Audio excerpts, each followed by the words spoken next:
قصہ اہل جنوں کوئی نہیں لکھے گا، جیسے افتخار عارف لکھتے ہیں ایسے کوئی نہیں لکھے گا، اور شہر آشوب کے لکھنے کو جگر چاہیے ہے، آپ ہی لکھیں تو لکھیں اور کوئی نہیں لکھے گا۔ خواتین و حضرات، جناب افتخار عارف۔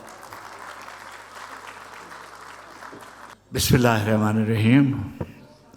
برادر عزیز و مکرم جناب اصغر ندیم سید صاحب، صدر نشینان بزم عزیزم عباس تابش، عدنان بیگ، خواتین و حضرات، آپ نے بھی شمون میاں نے کیسا اچھا آغاز کیا اور کیسی اچھی تقریریں سنی۔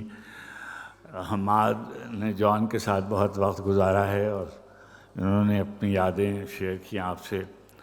اصغر نے بہت تفصیل کے ساتھ جو پاکستان کی تہذیب کا ایک بنیادی مسئلہ ہے اس پہ گفتگو کی۔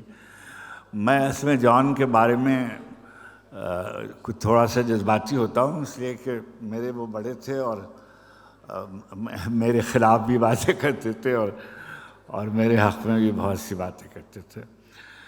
جان ایلیا کے بارے میں ایک دو باتیں میں کرنا چاہتا ہوں، مگر سب سے پہلے میں فیصل آباد کو مبارکباد دینا چاہتا ہوں۔ اس قدر اچھی محفل میں یہاں آتا رہا ہوں۔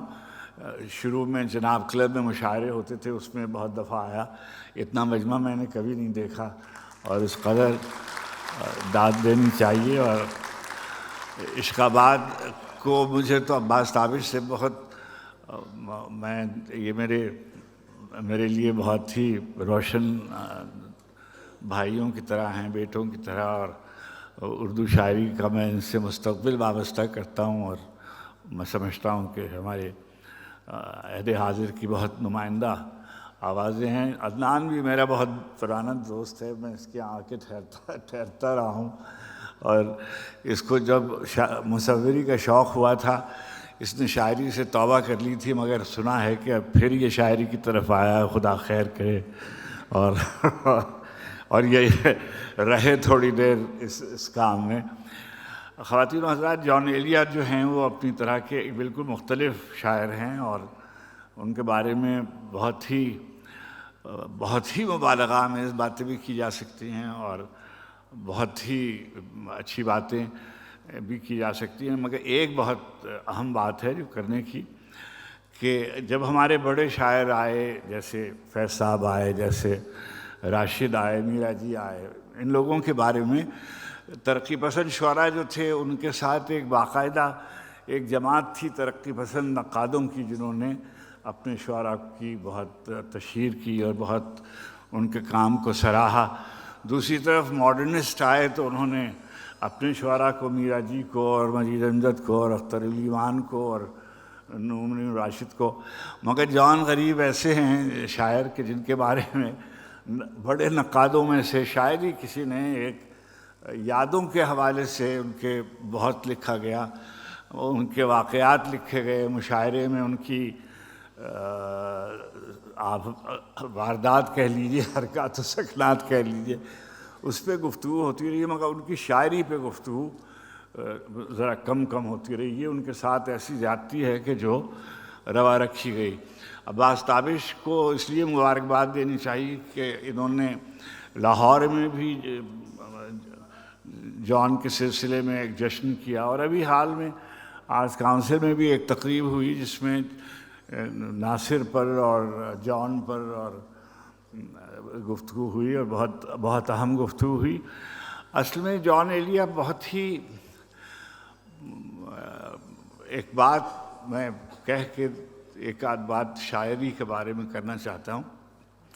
ہمارے بہت بڑے 20ویں صدی کے بہت بڑے شاعر اور بہت بڑے نقاد اور بہت متنازع نقاد، عزرا پاؤنڈ نے ایک جگہ متیس کے حوالے سے ایک بات کہی ہوئی ہے کہ ہمیں فنکار کے بارے میں زیادہ بات نہیں کرنی چاہیے، ہمیں اس کے فن کے بارے میں بات کرنی چاہیے۔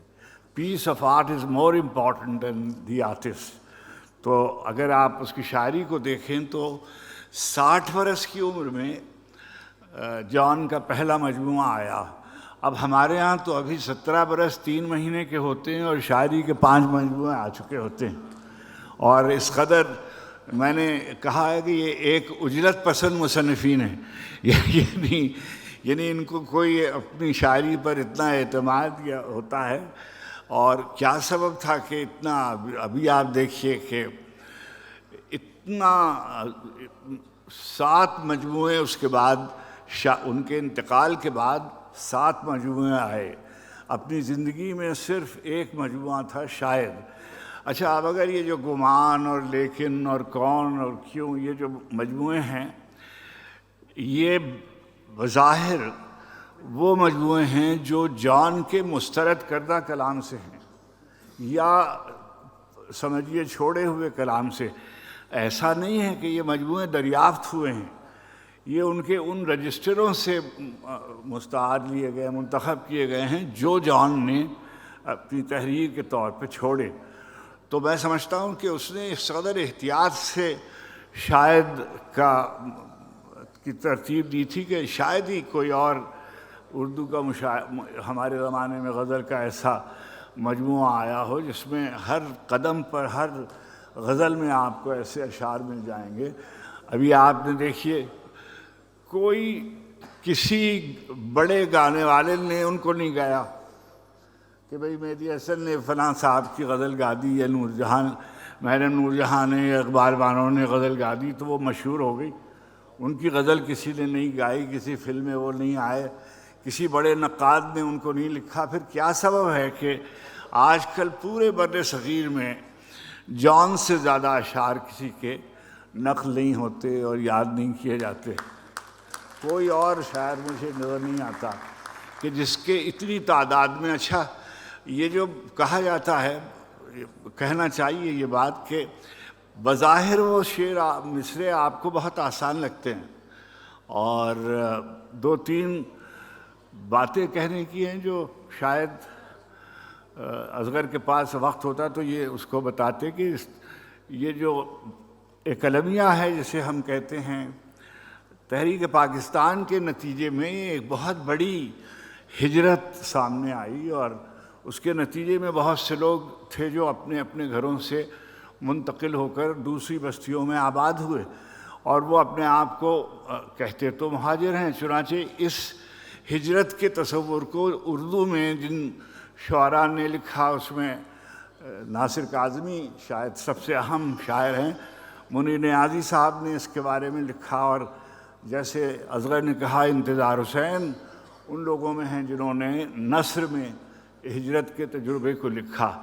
جان نے غزل میں جیسے اس تجربے کو لکھا ہے، اگر آپ اس کی غزلیں پڑھیں اور اس کے اشعار پڑھیں تو آپ کو نظر آئے گا کہ ویسا طرز احساس اور ایسی تکلیف اور ایسا دکھ شاید بہت کم لوگوں کی شاعری میں آپ کو ملے گا۔ اور ایک بات، دوسری بات جو تھی، 20ویں صدی کا جو نصف ہے وہ ہمارے زمانے میں ایک تحریک چلی تھی، اس کو کہتے تھے ایگزسٹینشلزم کی تحریک۔ اس کی بنیاد یہ تھی کہ جو موجودہ آدمی ہے وہ اکیلا ہو گیا ہے، بہت ایلینیشن ہے، بہت ایبسرڈٹی کی تحریک تھی، رائگانی کی تحریک تھی، اور ڈسپیئر، فرسٹریشن، یہ سب لفظ بہت بولے جاتے تھے۔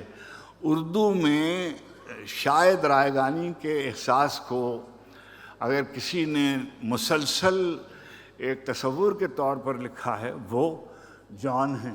میں بھی بہت عجیب ہوں، ابھی آپ نے شعر پڑھا، کتنا عجیب ہوں کہ بس خود کو خیرہ سران عشق کا کوئی نہیں ہے جنبہ دار، شہر میں اس گروہ نے کس کو خفا نہیں کیا۔ تو یہ جو خیرہ سران عشق کے جنبہ دار ہیں، یہ کبھی بھی ادب کے طرف سے نہیں آئے۔ عوام نے اس کی پذیرائی کی، عوام نے اس کی تعریف کی، توصیف کی، اس کو یاد رکھا، ایک بات۔ دوسرا، جو سب سے زبان پر دسترس کیے بغیر، رکھے بغیر، محاورے پر دسترس رکھے بغیر غزل کہنا، کوئی بھی شعر کہنا، کوئی بھی نثر پارہ لکھنا بھی کوئی آسان کام نہیں۔ پہلا کام تو یہی ہے کہ آپ کی زبان کیا ہے، آپ اس کے آشنا کتنے ہیں، کیسی زبان لکھتے ہیں۔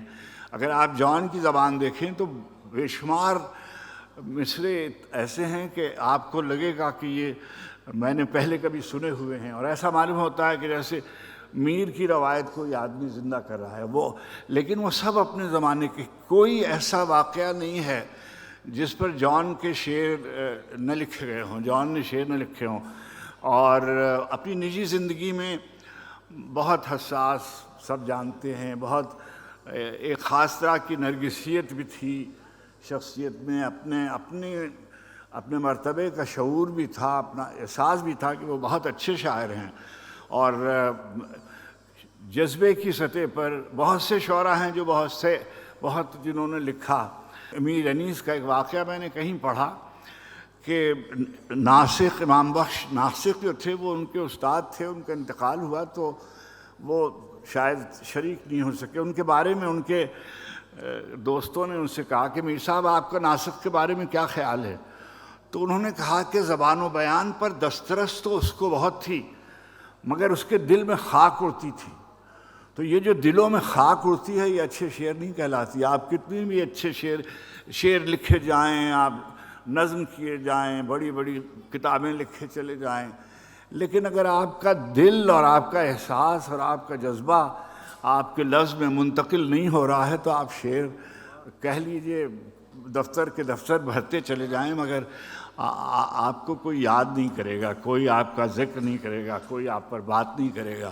اب جان، اور یہ بھی جو کہا جاتا ہے نا کہ بہت سہل شاعر ہے، اتنا سہل شاعر نہیں ہے وہ. اس کے ہر مصرعے میں بہت آسانی سے آپ اس کو پروز آرڈر میں کر سکتے ہیں. جان کے مصرعے عام طور پر جو ابھی انہوں نے بہت سے شعر اس کے پڑھے، بہت سے شعر پڑھے جا سکتے ہیں. میں بھی بہت عجیب ہوں، یہ والی غزل ہے، شہر میں اس گروہ نے کس کو خفا نہیں کیا.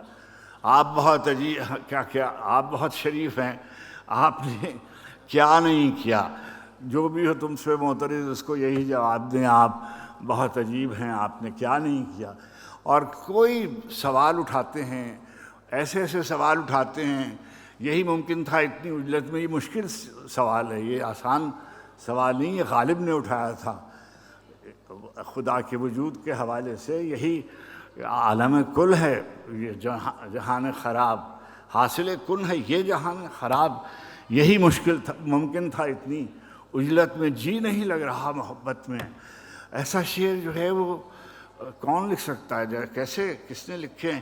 اب دیکھیے وہ زمانہ تھا جب میں کسی جگہ ٹی وی میں کام کرتا تھا، تو جو پہلا بڑا مشاعرہ ہوا تو جان اتنے جونیئر تھے کہ وہ سب سے پہلے پڑھوائے گئے. جان اور اطہر نفیس، یہ دونوں آدمی کتنے، حفیظ ہوشیارپوری، فیض صاحب، بخاری صاحب، سراج الدین ظفر، رئیس امروی، یہ سب اس وقت موجود تھے. رسا چغتائی، جمیل الدین عالی، حمایت علی شاعر، ادھر منیر نیازی، احمد فراز، شہزاد احمد، مجید امجد، یہ سارے بزرگ جو تھے وہ اس وقت موجود تھے.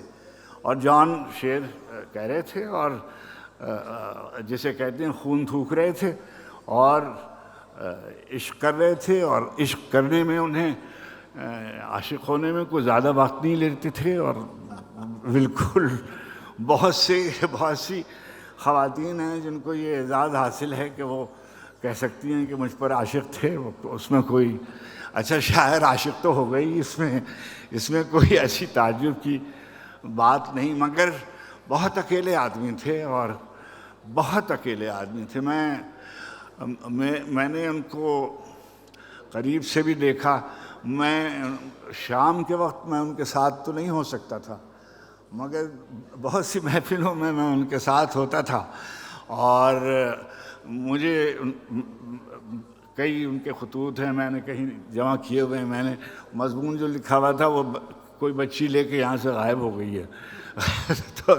لیکن میں صرف آپ سے یہ کہہ رہا ہوں کہ اس قدر پڑھے لکھے آدمی تھے. ان کے والد جو تھے وہ عبرانی زبان کے عالم تھے، سنسکرت کے عالم تھے، عربی کے، فارسی کے عالم تھے.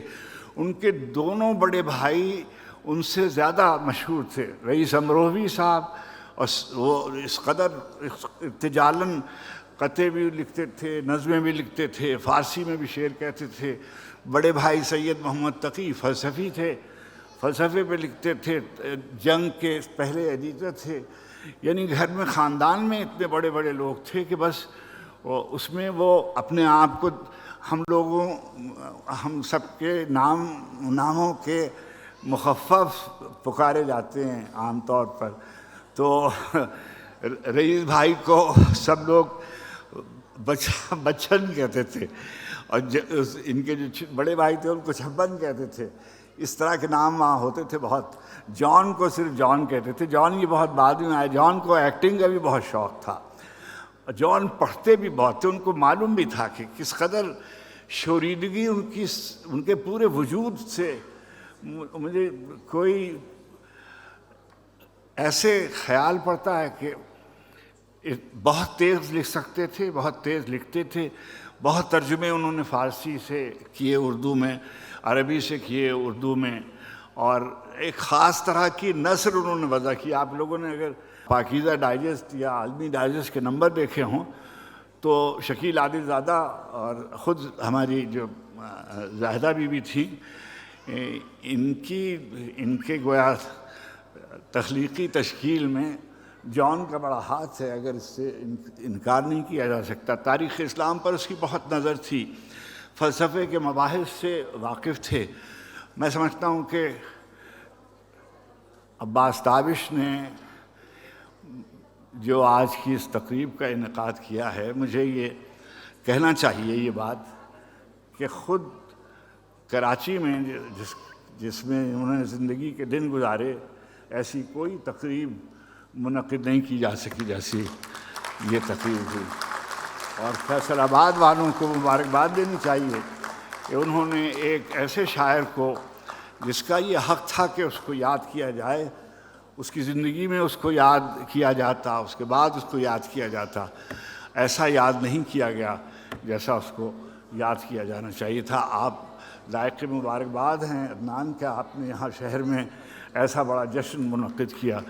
ہم سب یہ ثابت کر رہے ہیں کہ ہم اس کے سیرہ سرانے اس کے جنبہ داروں میں ہیں، اور ہم جان کے ساتھ ہیں. جان کے ہم لوگ تو بھائی جان ان کو کہتے تھے، اور ہمیں وہ بہت برے برے لفظوں سے یاد کرتے تھے، اور بہت برا بھلا کہتے تھے، اور ہم شکایتیں کرتے تھے، اور ہمیں اس قدر پریشان کرتے تھے بعض اوقات کہ ایک میں آپ کو واقعہ سناؤں. یہاں شاید ان میں سے کوئی موجود ہو شعراء میں. ہم لوگ گئے ہوئے تھے اوسلو، اور ہم لوگ سب جا رہے تھے، سب لوگ پیراڈیلکنوں جہاں سورج افق کے قریب ہوتا ہے وہاں دیکھنے جا رہے تھے. سب لوگ کشور وغیرہ سب تیار بیٹھے، اور میں بھی تیار. اور اتنی دیر میں وہ جو منتظمین تھے وہ میرے پاس آئے. انہوں نے کہا کہ افتخار صاحب آپ تو نہیں جا سکتے. تو میں نے کہا کیوں؟ کہنے لگے جان کہہ رہے ہیں کہ نہ میں جاؤں گا نہ افتخار جائے گا. مجھے چڑھائی سے ڈر لگتا ہے. اور وہ نہیں گئے. کہا کرتے تھے کہ میرے پاس ایک پاجامہ ہے اور 45 کرتے ہیں. تو یوسی صاحب نے کہا کہ یہ پاجامہ بھی کسی کو دے دیں، ایک تو مسئلہ آپ کا حل ہو جائے گا، وغیرہ وغیرہ.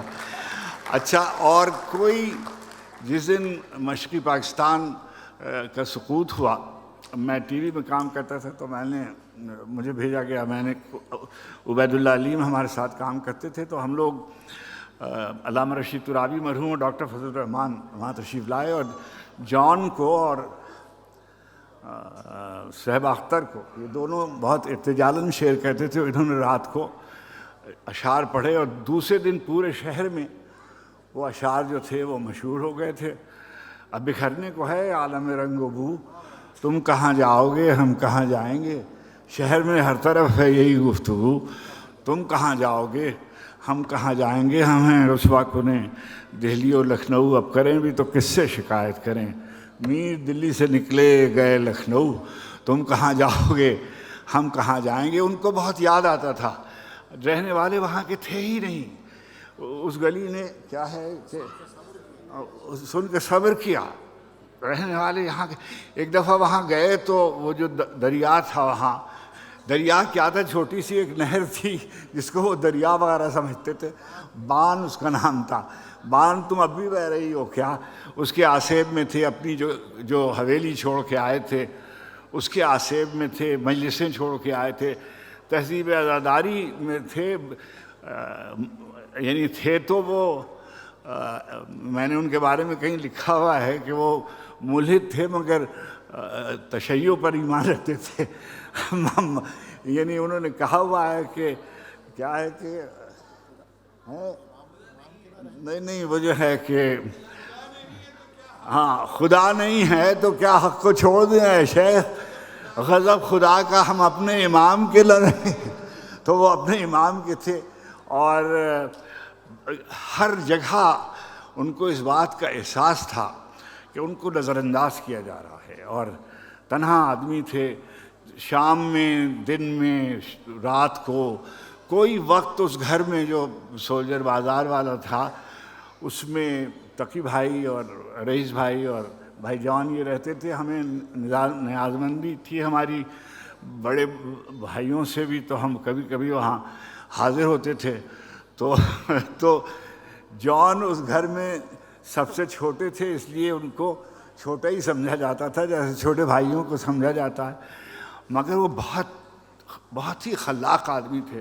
ابھی دیکھیے جو ان کا مسترد کلام ہے وہ ایسا کلام ہے کہ کسی یعنی ایسا معلوم ہوتا ہے کہ ایک بالکل ایک خلاقی ابلی پڑ رہی ہے، فوارہ ہے، اور ویسی ہی نثر لکھتے تھے، بولتے تھے جملے ان کے دوستوں کو ان کے یاد ہیں۔ ابھی کراچی میں جو جشن ہوا، جو تقریب ہوئی، اس میں اس نے سلمان پیرزادہ نے ان کے خواب کے بارے میں، شکست خواب کے بارے میں بے شمار اشعار ان کے پڑھے، نظمیں ان کی پڑھی جاتی ہیں، نظمیں ان کو ایک زمانے میں اداکاری کا شوق تھا اور ڈرامے وغیرہ کرتے تھے امروہے میں جب تھے، لیکن پڑھتے تھے تو بالکل ایسے جیسے ایک وجد کا عالم ہوتا تھا، اور لوگ ان کو دیکھتے بھی تھے، یعنی شعر سنتے بھی تھے اور ان کو دیکھتے بھی تھے، اور ہم لوگ اپنے آپ کو محفوظ رکھنے کے لیے ادھر ادھر ہو جاتے تھے، نہیں معلوم کس وقت وہ قاسم پیرزادہ کو چوم لیں، کس وقت حماد کو چوم لیں، کس وقت سلیم جعفری کو بوسہ دینے لگیں۔ جان بہت یاد آتے ہیں، ان کی باتیں بھی یاد آتی ہیں۔ میں نے کسی جگہ ان سے کسی انٹرویو میں کسی وقت میں نے یہ کہا کہ 90 کی دہائی ہے، میں نے ان کو لکھا کہ میں اکادمی ادبیات پاکستان میں کام کرتا تھا، تو میں نے ان کے لیے کسی اعزاز کے لیے حکومت کو لکھا، انہوں نے مجھ سے پوچھا کہ ان کی کتابیں بتائیں۔ اب کتاب کوئی ہو تو میں بتاؤں، اب میں نے ان کو خط لکھا، اب میں ان کو بتا رہا ہوں کہ بھائی آپ اپنا تفصیل مجھے کو بتا، کچھ بھی انہوں نے ایک نہایت سخت خط مجھ کو لکھا۔ خیر وہ ان کو جب اعزاز مل گیا تو اعزاز لینے نہیں گئے، عقیل عباس جعفری کو کہا کہ تم جا کر میرا اعزاز لے لو۔ اس طرح کے ایک طرف بے نیازی تھی، بہت طبیعت میں بے نیازی تھی، ایک خاص طرح کی درویشی تھی، دنیا کو سمجھنا چاہتے بھی تھے مگر دنیا ان کے بس کی نہیں تھی۔ یہ دنیا جس میں وہ آئے تھے اور جس میں وہ رہ رہے تھے یہ ان کے بس کی نہیں تھی۔ وہ جس تہذیبی فضا میں شاید رہے تھے یا جس تہذیبی فضا میں رہنا چاہتے تھے وہ میسر نہیں آئی۔ اور یہ جو اظہر کہہ رہا تھا بالکل درست بات ہے کہ ہمارے معاشرے کو اس بات پر لگا دیا گیا ہے کہ کامیاب آدمی وہ ہے جس کے پاس دولت ہے، کامیاب آدمی وہ ہے جس کے پاس آسودگی ہے، تخلیقی آدمی، فنکار، مصور، شاعر، ادیب، اس کی ہمارے معاشرے میں کوئی گنجائش نہیں ہے۔ جان سراپا احتجاج تھے اور ہمیشہ اس کا نوحہ کرتے تھے، اور یہ ماتم کرنا ایک طرح کا احتجاج تھا۔ اگر چاہیں ہمارے نوجوان بیٹھے ہوئے ہیں، اگر چاہیں تو جان کی احتجاج کی جو لے ہے اس کی روایت پر کام ہو سکتا ہے، اس پہ بات ہو سکتی ہے۔ بہت مہربانی، بہت کرم۔